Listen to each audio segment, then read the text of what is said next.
In June 1940, Romania received an ultimatum from the Soviet Union. In just hours, Bucharest had to decide whether to fight or surrender a vast territory without firing a single shot. Just a few months earlier, Finland chose resistance against the Red Army. Romania chose retreat. Why? Why would a country give up almost a fifth of its territory and millions of its citizens? The answer lies in decades of disputes, diplomatic mistakes, crumbling alliances, and a Europe that is already on the verge of complete disaster. On June 26, 1940, the Romanian Foreign Ministry received an urgent telegram from Moscow. The message was clear. The Soviet Union demands the immediate surrender of Bessarabia and northern Bukovina. Romania has 1 day to respond. If it refuses, the USSR is ready to use military force. 2 days later, the evacuation of the Romanian administration and army was to begin. Bucharest accepted the ultimatum, a decision that shocked many and remains controversial to this day. But to understand why Romania retreated without a fight, we must first understand why Bessarabia was so important. Located between the Prut and Dniester rivers, Bessarabia was historically part of Moldova. For centuries, the region was under Ottoman influence, but gradually it became an arena of rivalry between the Ottoman Empire and Russia. After the wars between the two powers, Russia managed to impose control over the area, and in 1812, it officially annexed it to the Russian Empire. Russian rule lasted for more than a century. After the Crimean War, Russia temporarily lost the southern part of Bessarabia, but later regained it. Meanwhile, in 1859, Moldova and Wallachia united, laying the foundations of the future Romanian state. After the Russo-Turkish War, Romania gained international recognition as an independent state, but the price was high. Russia regains southern Bessarabia, and Romania receives Dobruja as compensation. From that moment on, both Moscow and Bucharest began to consider Bessarabia as their legitimate territory. Russia referred to international treaties. Romania, citing historical ties and a Romanian majority among the population, has remained unresolved for decades. After the Russian Revolution of 1917, the Russian Empire collapsed. A local government was established in Bessarabia, seeking protection against the Bolshevik chaos. The Romanian army entered the area and established control. On March 27, 1918, the local council voted to join the Kingdom of Romania. After World War I, Romania became one of the great victors. In addition to Bessarabia, it also received Transylvania, as well as other territories from the collapsing empires. But Moscow never accepted this change. For the Soviet leadership, Bessarabia remained occupied Russian territory. Throughout the 1920s and 1930s, the dispute remained frozen. The two countries maintain limited diplomatic relations, but mistrust is constant. Romania's situation is even more complicated. In addition to the CEE, it has territorial disputes with Hungary and Bulgaria. Thus, the country finds itself surrounded by potential adversaries. To guarantee its security, Bucharest seeks allies. France promises support and protection. Germany became Romania's most important trading partner, thanks to Romanian oil, and Poland became a key military ally against possible Soviet aggression. At the end of the 30s, the Romanian strategy seemed stable, but Europe was already changing. The rise of Hitler, the growing influence of Germany, and internal political crises began to shake the foundations of Romanian security. And when the old alliances begin to fall apart, the fate of Bessarabia will be decided much faster than anyone in Bucharest expected. In September 1938, Hitler annexed the Sudetenland from Czechoslovakia after a crisis that shook all of Europe. For King Carol II, this was a worrying signal. Romania also had a German minority, and Bucharest began to fear that the same scenario could be repeated against it.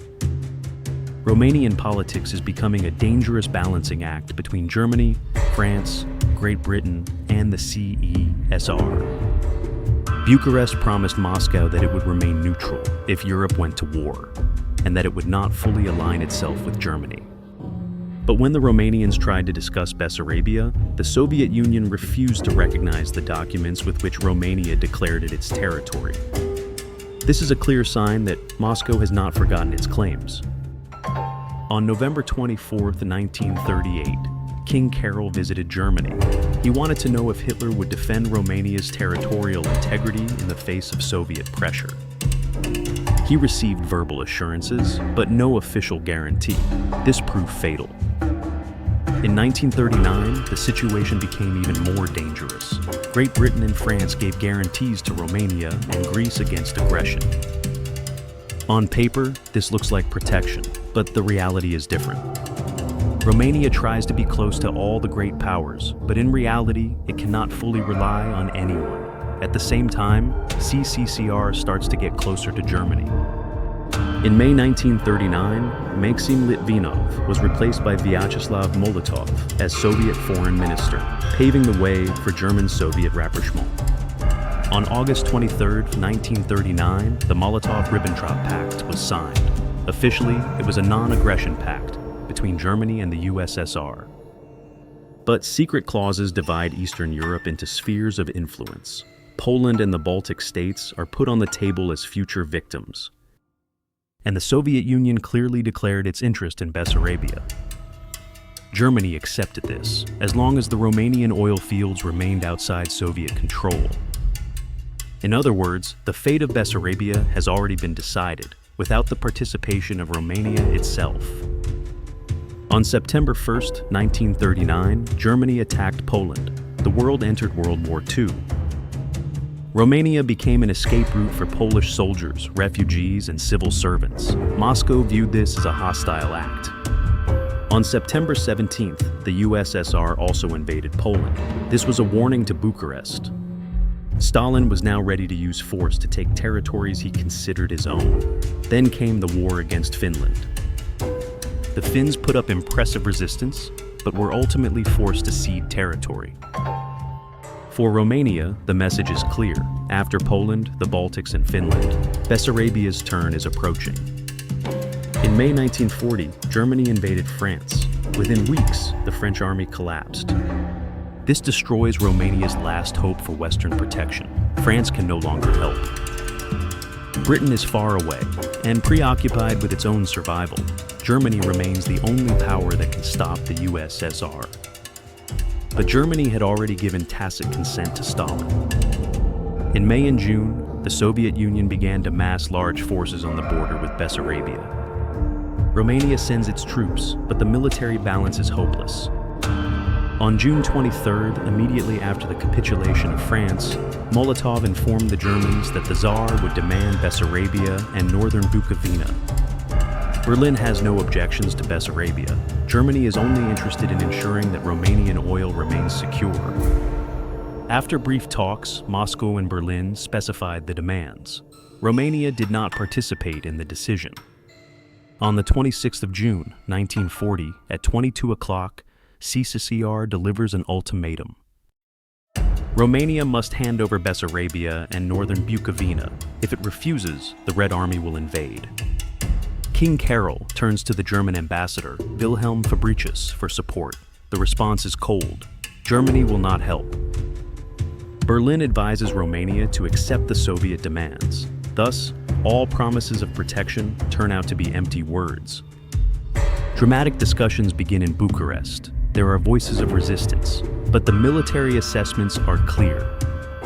Romania had no chance against the Red Army, especially without allies. Resistance would mean destruction, huge casualties, and probably even greater loss. In the early hours of June 28th, the Privy Council issued an ultimatum, ordering the army and administration to withdraw.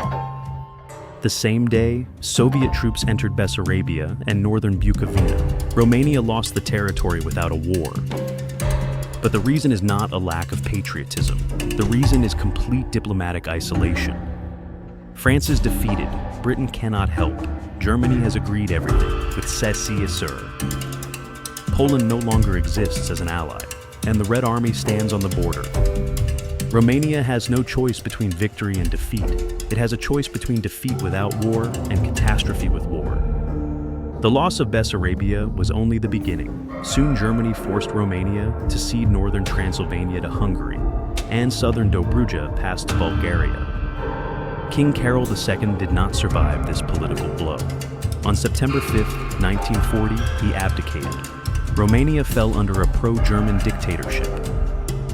Romania is not giving up Bessarabia because it does not want it.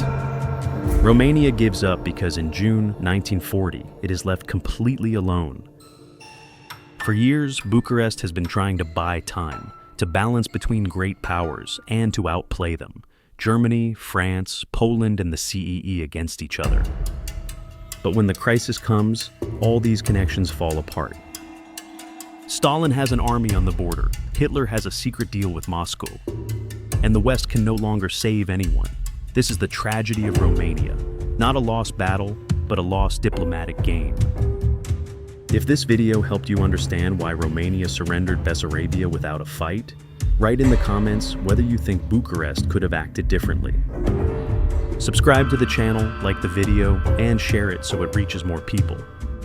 History is not decided only on the battlefield. Sometimes the fate of entire countries is decided behind closed doors, without them themselves being invited to the table.